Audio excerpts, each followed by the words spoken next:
Alright, let's get to going on Chapter 6. The street just finished breakfast. We're about to go out on the town.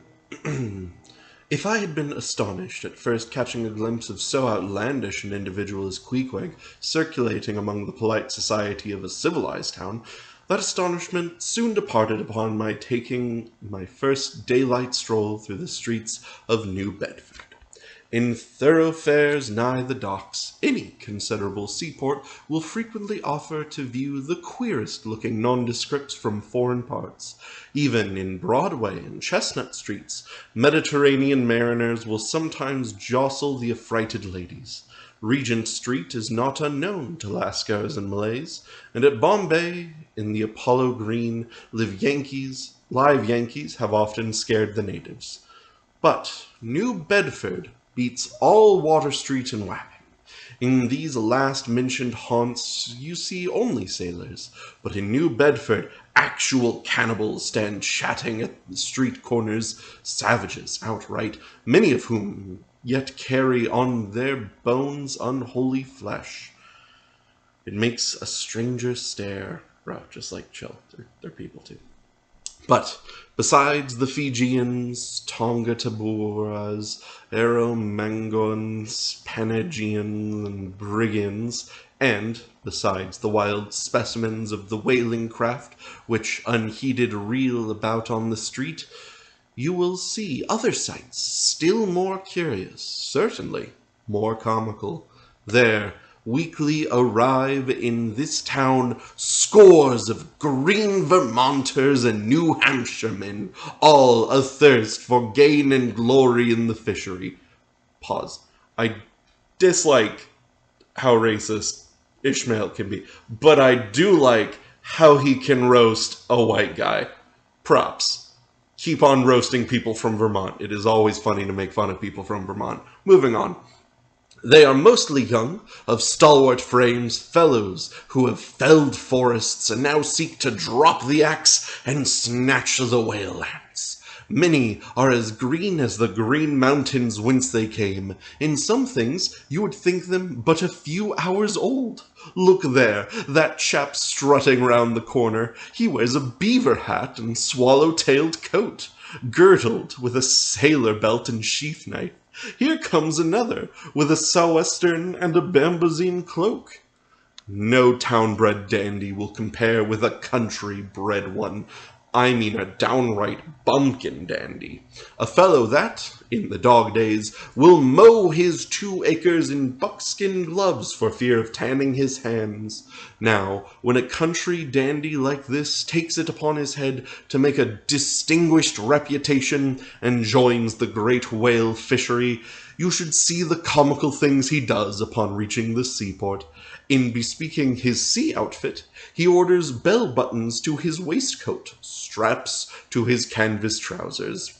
Ah, poor hayseed! How bitterly will burst those straps in the first howling gale, when thou art driven, straps, buttons, and all, down the throat of the tempest. But think not that this famous town has only harpooners, cannibals, and bumpkins to show her visitors. Not at all. Still, New Bedford is a queer place. Had it not been for us whalemen in that tract of land, would this day perhaps have been in as howling condition as the coast of Labrador? As it is, parts of her back country are enough to frighten one, they look so bony. The town itself is perhaps the dearest place to live in all New England. It is a land of oil, true enough, but not like Canaan, a land also of corn and wine. The streets do not run with milk, nor in the springtime do they pave them with fresh eggs. Yet, in spite of this, nowhere in all America will you find more patrician-like houses, parks, and gardens more opulent than in New Bedford. Whence they came? How planted upon this once scraggy scoria of a country? Go and gaze upon the iron emblematical harpoons round yonder lofty mansion, and your questions will be answered. Yes, All these brave houses and flowery gardens came from the Atlantic, Pacific, and Indian Oceans. One and all, they were harpooned and dragged up hither from the bottom of the sea. Can Her Alexander perform a feat like that? In New Bedford, fathers, they say, give whales for dowers to their daughters, and portion off their nieces with a few porpoises apiece. You must go to New Bedford to see a brilliant wedding, for they say they have reservoirs of oil in every house, and every night recklessly burn their lengths in spermaceti candles. In summertime, the town is sweet to see, full of fine maples, long avenues of green and gold, and in August, high in air, the beautiful and bountiful horse-chestnuts, candelabra-wise, proffer the passer-by their tapering upright cones of congregated blossoms. So omnipotent is art, which in many a district of New Bedford has superinduced bright terraces of flowers upon the barren refuse. So omnipotent is art, which in many a district of New Bedford has superinduced bright terraces of flowers upon the barren refuse rocks thrown aside at creation's final day. And the women of New Bedford, they bloom like their own red roses. But roses only bloom in summer, whereas the fine carnation of their cheeks is perennial as sunlight in the seventh heavens. Elsewhere match that bloom of theirs ye cannot, save in Salem, where they tell me the young girls breathe such musk, their sailor sweethearts smell them from miles offshore, as though they were drawing nigh the odorous Moluccas instead of the puritanic sands. I'm going to pause there, close the window. All right, let's keep going with Chapter 7, The Chapel. In this same New Bedford there stands a whaleman's chapel, and few are the moody fishermen, shortly bound for the Indian Ocean or Pacific, who fail to make a Sunday visit to the spot. I am sure that I did not. Returning from my morning stroll, I again sallied out upon this special errand. The sky had changed from clear, sunny, cold to driving sleet and mist. Wrapping myself in my shaggy jacket of the cloth called bearskin, I fought my way against the stubborn storm. Entering, I found a small, scattered congregation of sailors and sailors' wives and widows, a muffled silence reigning, only broken at times by the shrieks of the storm. Each silent worshipper seemed purposely sitting apart from the others, as if each silent grief were insular and incommunicable. The chaplain had not yet arrived, and there these silent islands of men and women sat steadfastly eyeing several marble tablets, with black borders masoned into the wall on either side the pulpit. 3 of them ran something like the following, but I do not pretend to quote. Sacred, to the memory of John Talbot, who, at the age of 18, was lost overboard near the Isle of Desolation off Patagonia, November 1st, 1836. This tablet is erected to his memory by his sister. Sacred, to the memory of Robert Long, Willis Ellery, Nathan Coleman, Walter Canny, Seth Macy, and Samuel Gleek, forming one of the boat's crews of the ship Eliza, who were towed out of sight by a whale on the offshore ground in the Pacific, December 31st, 1839. This marble is here placed by their surviving shipmates. Sacred, to the memory of the late Captain Ezekiel Hardy, who in the bows of his boat was killed by a sperm whale on the coast of Japan, August 3rd, 1833. This tablet is erected to his memory by his widow. Shaking off the sleet from my ice-glazed hat and jacket, I seated myself near the door and, turning sideways, was surprised to see Queequeg near me. Affected by the solemnity of the scene, there was a wondering gaze of incredulous curiosity in his countenance. The savage was the only person present who seemed to notice my entrance, because he was the only one who could not read, and therefore was not reading those frigid inscriptions on the wall.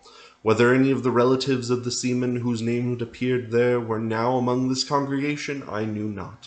But so many are the unrecorded accidents in the fishery, and so plainly did several women present wear the countenance, if not the trappings, of some unceasing grief, that I feel sure that here before me were assembled those in whose unhealing hearts the sight of those bleak tablets sympathetically caused the old wounds to bleed afresh. Oh, ye whose dead lie buried beneath the green grass, who standing among flowers can say, Here, here is my beloved. Ye know not the desolation that broods in bosoms like these. What bitter blanks in those black bordered marbles which cover no ashes. What despair in those immovable inscriptions! What deadly voids and unbidden infidelities in the lines that seem to gnaw upon all faith and refuse resurrections to the beings who have placelessly perished without a grave. As well might those tablets stand in the cave of Elephantra as here.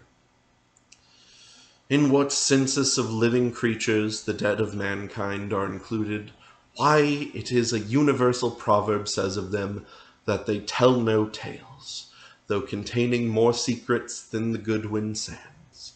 How it is that to his name who yesterday departed for the other world, we prefix so significant and infidel a word, and yet do not thus entitle him, if he but embarks for the remotest Indies of this living earth. Why, the life insurance company paid death forfeitures upon immortals. In what eternal unstirring paralysis and deadly hopeless trance yet lies antique Adam, who died 60 round centuries ago. How it is that we still refuse to be comforted for those who we nevertheless maintain are dwelling in unspeakable bliss. Why, all the living so strive to hush all the dead. Wherefore, but the rumor of a knocking in a tomb will terrify a whole city. All these things are without their meanings. But faith, like a jackal, feeds among the tombs, and even from those dead doubts she gathers her most vital hope. It needs scarcely to be told with what feelings, on the eve of a Nantucket voyage, I regard those marble tablets, and by the murky light of that darkened, doleful day, read the fate of the whalemen who had gone before me. Yes, Ishmael, the same fate may be thine. But somehow I grew merry again. Delightful inducements to embark. Fine chance for promotion, it seems. A stove boat will make me an immortal by brevet. Yes, there is death in the business of whaling, a speechlessly quick, chaotic bundling of a man into eternity. But what then? Methinks we have hugely mistaken this matter of life and death. Methinks that what they call my shadow here on earth is my true substance. Methinks that in looking at things spiritual, we are too much like oysters observing the sun through the water, and thinking that thick water be thinnest of air. Methinks my body is but the less of my better being. In fact, take my body who will. Take it, I say. It is not me. And therefore 3 cheers for Nantucket, and come a stove boat and stove body when they will, for stave my soul, drove himself cannot. All right. Cool story, Ishmael. We'll continue with church next time.